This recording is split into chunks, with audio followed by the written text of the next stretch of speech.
Yo, this oversized. Shout out to Hoop Journey. Yo, what is going on, guys? Julian from Hoop Journey. Make sure you guys like the video and subscribe to the channel if you haven't already. And today, ESPN just released their mock draft. The first round of this 2018 NBA draft, it is locked and loaded. Another loaded draft class like last year's. And today, I'm going to be going through the top 14 picks. That is the lottery selections. And number one might be a shock to a lot of people that ESPN selected. To a lot of European fans, maybe not. But number one for the Phoenix Suns is projected to draft Luka Doncic from Real Madrid, the overseas 18-year-old point guard. He's about 6'6" to 6'8". I'm reading on Basketball Reference that he is 6'6", but on Real Madrid's website they have him at 6'8". So we'll just put it in the middle and say he's 6'7". But this season he is averaging 16 points, 5 rebounds a game, 4.5 assists, and a steal per game. And he is projected to go number one over some very competitive talent. And quite surprising to me, I don't think he's worth the number one pick, because in my opinion, overseas players are usually a hit or a miss. They're usually going to be good or they're going to be trash and out of the NBA in a couple years and back in the EuroLeague.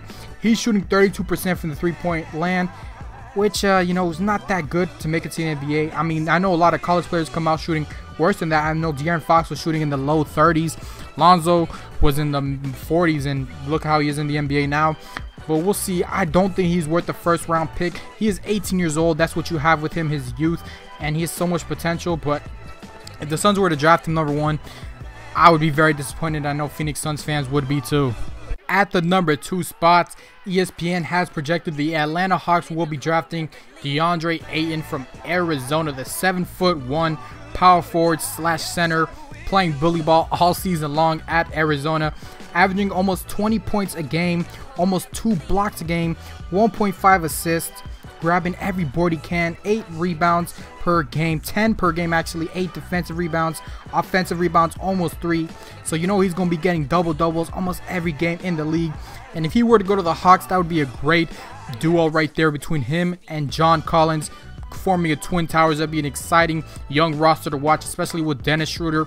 Atlanta would be on the rise up. We'll see what happens, but DeAndre Ayton definitely worth that second pick, even a first pick. He is just a monster, and he is going to be a beast in the making. Some comparisons, maybe you can compare him to Dwight Howard, a young D12. Great on the defensive side, great at grabbing boards, and you just got to throw him the ball down low, and he's going to go to work no matter what. At the number 3 spot, ESPN has the Sacramento Kings drafting Mo Bamba out of Texas, and that would be a great pickup to them, rebuilding around De'Aaron Fox, Buddy Buckets. Those are two offensively minded guys, so they definitely need some help on defense, and Mo Bamba is that man out of Harlem, New York. Right now this season he's averaging 13 points a game, but what excites you the most is he's averaging 4 blocks per game, looking like Anthony Davis out there for Texas. Also grabbing 11 rebounds per game. Very nice stats for Mo Bamba. 67% from the free throw land. That will improve tremendously once he gets to the league, and you know they're able to work him out more. But Mo Bamba, defensive beast, could definitely potentially in the NBA win Defensive Player of the Year very soon in the future. But that would be a great pickup for the Sacramento Kings. At the number 3 spot, Mo Bamba out of Texas. Let me know what you guys think of that. Moving on into the 4th spot. In the 4th spot, we have Cleveland drafting Jaren Jackson Jr. out of Michigan State. And to be honest, this really surprised me a lot too. I do not think at all that Cleveland will draft him if they're given the opportunity. I'm pretty sure GM LeBron will take Trae Young, Marvin Bagley, or Michael Porter 10,000 times before they take Jaren Jackson Jr. Not to take anything away from him, he's a great player, playing well this season, averaging 11 points for Michigan, almost 6 rebounds a game, but he can knock down the 3 too, kind of like a Kevin Love. You can run that pick and pop, shooting 42% from the 3-point land for Michigan this season. Very good player, but I just do not see him going number 4 over so much more and other talents, especially Cleveland already has Kevin Love, Larry Nance Jr. I don't think they need any more power forwards, but Jaren Jackson is at the number 4 spot. He's 6'11", 240 pounds, big man, but I just do not see him going at the number 4 spots. At the number 5 spot, we have the Orlando Magic drafting Marvin Bagley III, who I think is the most complete, and he's going to be the best player in this draft. Him and Michael Porter, but Michael Porter's yet to be seen with that injury. That's why he kind of fell down. But Marvin Bagley this whole season was projected the #1 pick. I can't see why. I know DeAndre Ayton and Mo Bamba has been playing great, but I do think Marvin Bagley will be the best player in this draft. I've seen him in high school.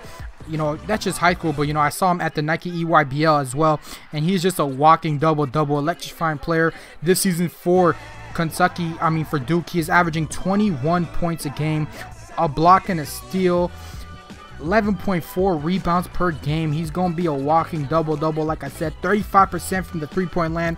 They'll definitely be able to bump that up in the NBA once they're able to train him and work him out, because he has a lot of potential.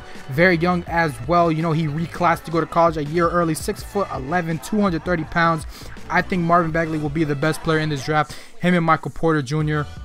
And if the Magic can get Marvin Bagley at the #6 spot, oh man, they just, at the #5 spot, sorry, they will have a steal of the draft.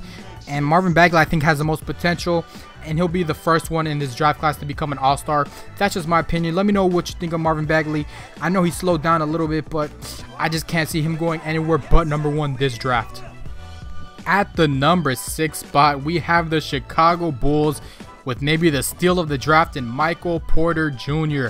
We all know in his first game, within 2 minutes, he had that hip injury where he wasn't able to play any other game in his college career, but I do not think that matters. I think Michael Porter Jr., straight out of high school, could still be putting up crazy numbers in the NBA today. Would have been, even in this year, I think him and Ben Simmons could be going head-to-head just for that Rookie of the Year award. Michael Porter Jr. has unbelievable potential.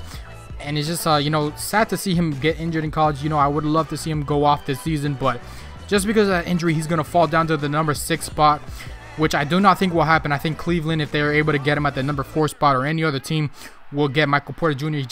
He's that type of player that can flip the switch and just turn it up and go off for your team, carry your team, and help a rebuilding team who's going to need him the most. But imagine if Michael Porter Jr. were to somehow end up on the Cleveland Cavaliers. That would be crazy. Their future would be sealed, basically. And then you have LeBron James able to develop Michael Porter. I know LeBron's already a fan of him. That would be crazy to see. But if Chicago's somehow able to get Michael Porter Jr. at the #6 spot, God bless the Bulls, because they just got the steal of the draft. Moving on into the #7 pick, ESPN has projected the Memphis Grizzlies will be drafting Trae Young.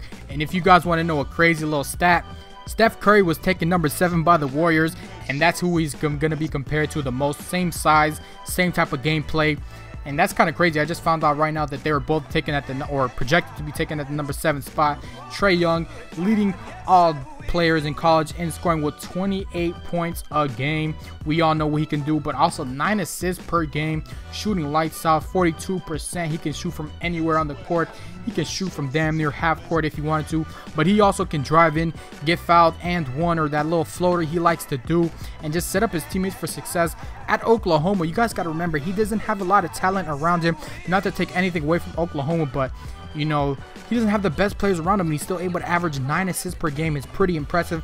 That's because when he drives and they try to, you know, double team him or collapse on him, he's able to dump it off to his big man down low and get the easy dunk. But if Trae Young, the only problem people have with him is his small frame and his size.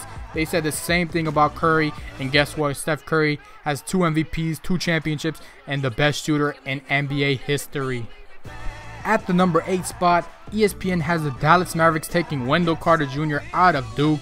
Marvin Bagley's little teammate right there. Wendell Carter this season averaging 14 points, almost 10 rebounds per game, 2 assists as well. Not too bad. A lot of potential for the 6'10" man out of Atlanta. We'll see what happens, but if the Dallas Mavericks are able to pick him up, that'll be a nice addition. Him and Dennis Smith will be a bright future for the Mavericks. Long way to go still, but I like him on the Dallas Mavericks. At the #9 spot, ESPN has the New York Knicks picking up the young bull himself, Colin Sexton.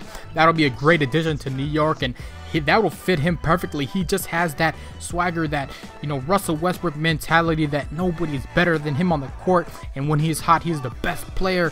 Colin Sexton in the Garden every night. New York will love him, pairing him up with Porzingis, Cantor, Timmy Jr., all their little as assets to get New York back into the playoffs. I really like Colin Sexton on the Knicks. He's averaging right now for Alabama 18 points a game, 3 assists, 3 rebounds. Not too bad. Really want to see the young bull in a New York Knicks jersey in the Garden every night. That will be hype. New York will love him and cherish him, just like how they did Melo for sure. At the number 10 spot, Philadelphia is projected to draft Mikal Bridges out of Villanueva, the junior. To be honest, I really don't know much about his game, but he's averaging 17 points a game, 5 rebounds, 2 assists. He is playing the small forward position combo, 2 guard to 3, and I really don't know too much about him. So, top 10 projected pick. We'll see how it goes for Mikal Bridges. At the number 11 spot, the Charlotte Hornets are projected to draft Miles Bridges, one of my favorite players in this draft. He is just a bucket getter, averaging 17 points, almost 7 rebounds, 3 assists per game for Michigan State this year, shooting almost 38% from three-point land. I really like Miles Bridges, and if the Hornets are able to pick him up and pair him up with Malik Monk, Dwayne Bacon, Kemba Walker, all their young pieces, the Hornets will definitely be on the rise very soon. But I definitely like Miles Bridges on the Hornets. At the number 12 spot, projected to go to the Los Angeles Clippers, is Kevin Knox out of Kentucky, averaging 15 points this season, 5 rebounds, 1.5 assists. The freshman, 6'9", 6'10". A lot of potential and can definitely help the Clippers out in the long run. After trading away Blake Griffin, most likely won't have DeAndre Jordan or Lou Williams at the end of the season. So in a rebuilding mode, Kevin Knox definitely could help them in their recovery after losing Blake Griffin and all that going down. I definitely like Kevin Knox's game. He turned down a lot of money to play overseas, but he'll definitely be worth it as he's able to become a lottery pick in the NBA. At the number 13 pick is the Los Angeles Clippers again. Back-to-back picks. Projected to draft Robert Williams, another player I'm unfamiliar with his game, out of Texas A&M. 6'9", sophomore, averaging 11 points a game, almost 10 rebounds. Nice double-double for him. Don't know too much about him, but he is 6'9", and we'll see what happens if he's able to draft it to the Clippers or not. Not too sure. Don't want to talk about him too much, but he has 2.5 blocks averaging per game. That is a very nice stat to have, and we'll see what happens with him.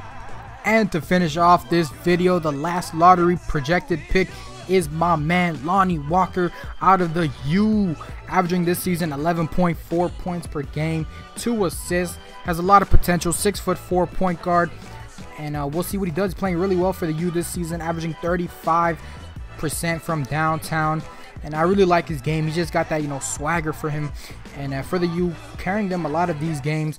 But these are the top 14 projected picks from today's ESPN mock draft. Let me know what you guys think about them in the link in the comments below. Make sure you guys like the video and subscribe to the channel. It's Julian from Hoop Journey, and I'm out.